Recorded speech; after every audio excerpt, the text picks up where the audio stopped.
Okay, so this video is 12-bar shuffle, but this time we're going to be looking at it in swing rhythm rather than standard rhythm. So if you haven't watched the previous video I made, please do, because that explains how 12-bar works and how it's divided up into A, D, and E. If you're playing it in the key of A, which we're doing today, because the key of A lets us do it with the open strings. So that video has information on this. This video is just going to be about how swing rhythm works within the 12-bar sort of framework.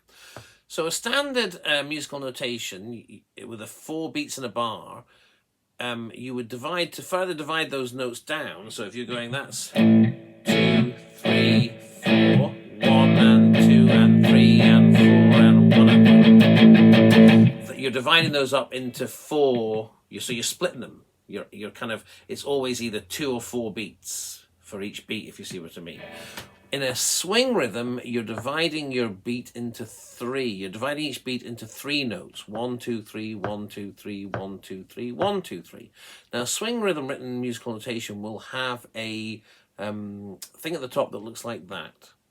And you've got your 2 quavers, which is your 8th notes, but it's saying that they're actually considered to be a long note and a short note. The first note is, so if you're doing triplets, 1, 2, 3, the first note is 2 of those triplets and the last note is 1 of those triplets. So instead of having that steady, you get the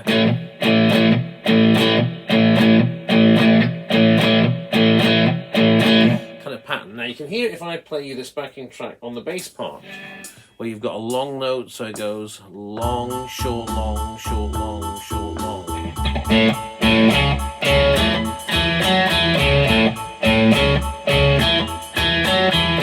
So they're not ba ba ba. They're not equal notes. They're ba ba ba. It's a bit like riding a horse. If you think about, you're kind of riding along on a horse, that kind of thing.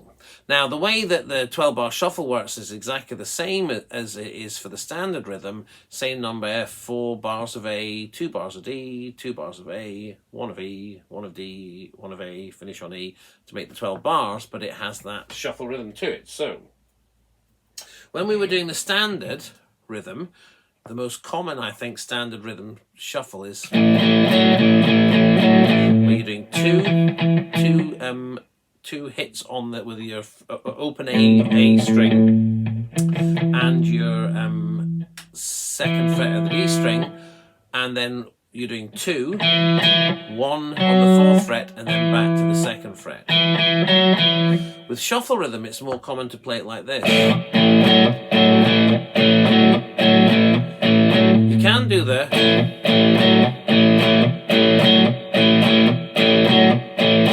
which is your 2 hits on the 2nd fret, 1 on the 4th fret, 1 on the 2nd fret, but for this one, you're just going to do the 2, so it's 2, 2, 4, 4, 2, 2, 4, 4, again with the open string underneath it. Now, you can play this bring it out. I would say I tend to play shuffle rhythm resting my hand on the strings here to mute it a little bit, so you get that kind of, so the notes don't ring out in quite the same way. So that's called muting, and it's basically just resting this part of the padded part of your hand here just above the bridge or on the bridge, so that the strings don't ring out. So that's unmuted. That's muted. They do still ring out a bit, but not for as long. It gives it that kind of you can hear the rhythm, I think, a bit more clearly. So let's put the backing track on and let's try that with a swing rhythm 12-bar shuffle. So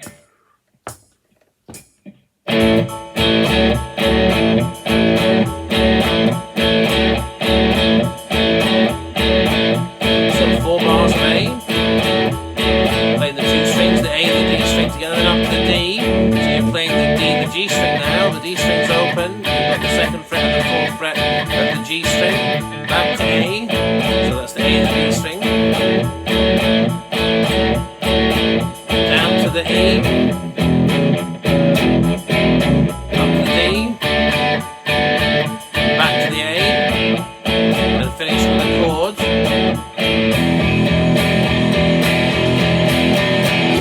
Now, that last bit there shows you the difference. When I finish with a standard rhythm, you're going 8 hits, each one a quaver, an eighth note. For this one, when you're playing in shuffle rhythm, you're going to go 1, 2, 3, 2, 2, 3, 3, 2, 3, 4, 2, 3. So you're dividing each of the beats down into 3 notes rather than 4 notes. So that is a swing rhythm 12-bar shuffle. Now, we're going to look at later videos at variations of the shuffle pattern, because there are quite a few of them.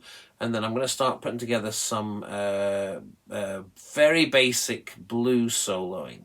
So you can start having a go at using the minor pentatonic scales and the blues scales to do some simple soloing. But nothing complicated, nothing too fast, keeping it as straightforward as possible for beginner guitarists.